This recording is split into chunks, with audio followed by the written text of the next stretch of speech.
Coming up on Mountain News at 5:30, North Korea is issuing new threats to the United States. We will have the details of what the North Korean leader is saying in the new year. Plus, with the new year comes new laws. More about that coming up.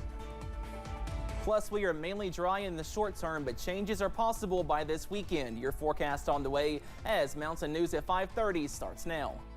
Dedicated to Southern and Eastern Kentucky, this is WYMT Mountain News at 5:30.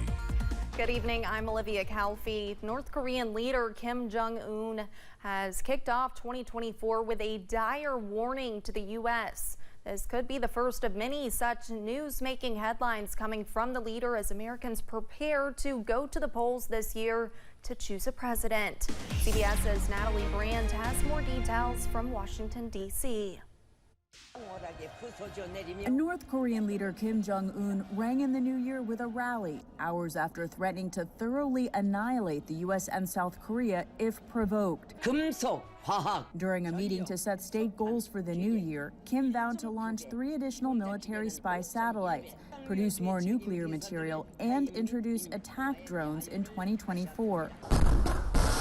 North Korea test-fired its most advanced ballistic missile on December 18.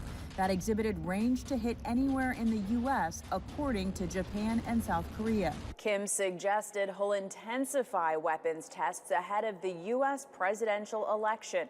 Experts say it could be an attempt to increase his leverage. Analysts on the region say Kim views the testing as a way to get more concessions from the U.S. if former President Donald Trump is reelected. Kim and Trump met for face-to-face negotiations in 2018 in an attempt to denuclearize the peninsula, but the talks fell apart. Since 2022, North Korea has conducted more than 100 missile tests, prompting the U.S. and South Korea to expand their joint military drills. Natalie Brand, CBS News, Washington. Kim warned Sunday that war could break out on the Korean peninsula at any time over the U.S. and South Korean military provocations.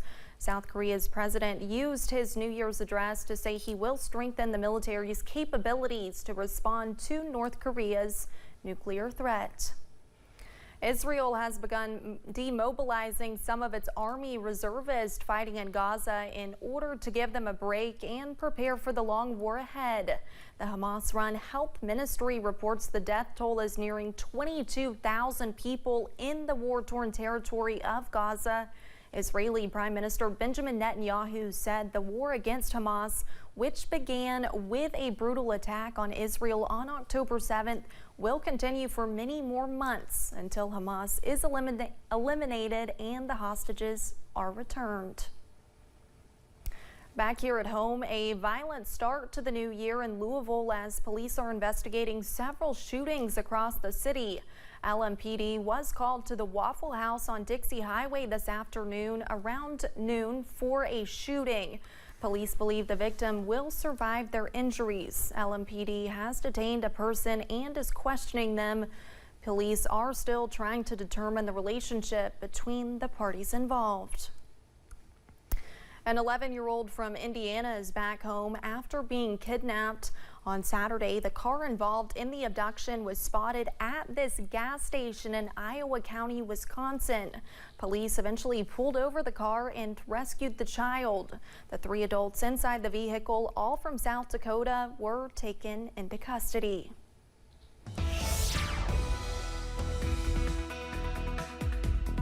We are tracking some cold and wintry weather across the mountains on this first day of 2024. Here's a live look at First Alert Pinpoint Doppler. And as you can see, a few areas of wintry mix or snow flurries are possible. Zooming into Floyd County, some snow flurries not too far away from Prestonsburg. Also pushing into Pikeville for Pike County as well.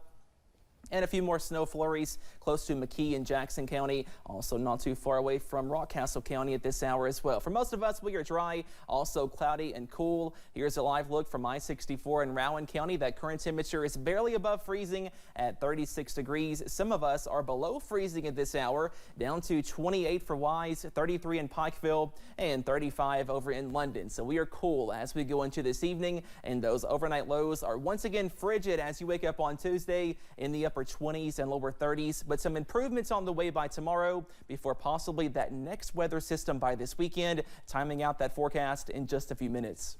Olivia? All right, thank you, Cameron. As the weather gets cold and with another chilly week ahead, we want to warn you about home heating fires. December, January, and February are the peak months for house fires. A lot of them start with people trying to stay warm in the winter. Space heaters alone account for 1/3 of winter home fires and the vast majority of deaths. Experts say always keep your space heaters away from anything flammable and do not overcrowd your power strips. Former Representative Eddie Bernice Johnson of Texas has died. The Democrat was born in Waco in 1935. Johnson became a Texas state lawmaker in 1972. She was then elected to the U.S. House in 1992, representing the Dallas area district for 30 years. In a statement, President Biden called Johnson an icon and mentor to generations of public servants. Vice President Kamala Harris said it was a privilege to work with her in the Congressional Black Caucus. Johnson was 88 years old. The new year ushered in hundreds of new laws now in effect around the country. Nearly half of the states raised their minimum wage, and several states enacted new gun restrictions. CBS's Christian Benavides breaks it down. New laws in the new year served up pay raises for about 10 million Americans, many working in food services and childcare. 22 states passed laws raising the minimum wage. That will help me with my son. He's about to graduate from high school. He wants to go to college now. In California, it's now illegal to carry a gun in most public places, even with a concealed carry permit. It's one of several states with new gun regulations. Nothing about a red flag law interferes with your right to the Second Amendment. While Minnesota passed a new red flag law allowing guns to be taken from people deemed an imminent threat, and Illinois banned semi-automatic rifles and high-capacity magazines. Protect trans kids! Other laws focus on hot-button issues like gender-affirming care. Children are not mature enough to drive, they're not mature enough to buy alcohol or cigarettes or to get a tattoo. Why in the world would we allow them to remove perfectly healthy reproductive organs? Idaho, Louisiana, and West Virginia have blocked minors from access to puberty blockers and hormone therapy. Here in Florida, it's already a law for drivers to move over a lane for stopped emergency vehicles. But now the move over law will apply when any vehicle is on the side of the road with its hazards on.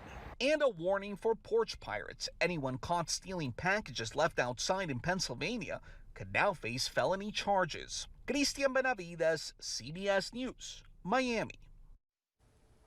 California's new gun law has already been challenged. Last month, a U.S. district judge blocked the law from taking effect, but during the weekend, a federal appeals court put the judge's ruling on hold. The CDC is warning respiratory illnesses are on the uptick. This week before Christmas, more than 29,000 people were hospitalized with COVID-19. Another 15,000 were admitted for flu and thousands more for RSV.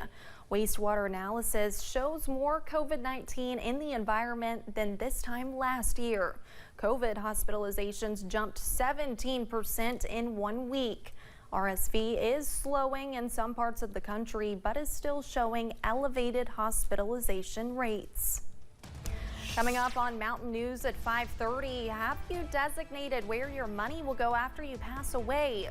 Why beneficiary designations are important to make, and keep updated. Plus, after some gloomy weather on Monday, we are tracking some more sunshine by tomorrow. Those details coming up.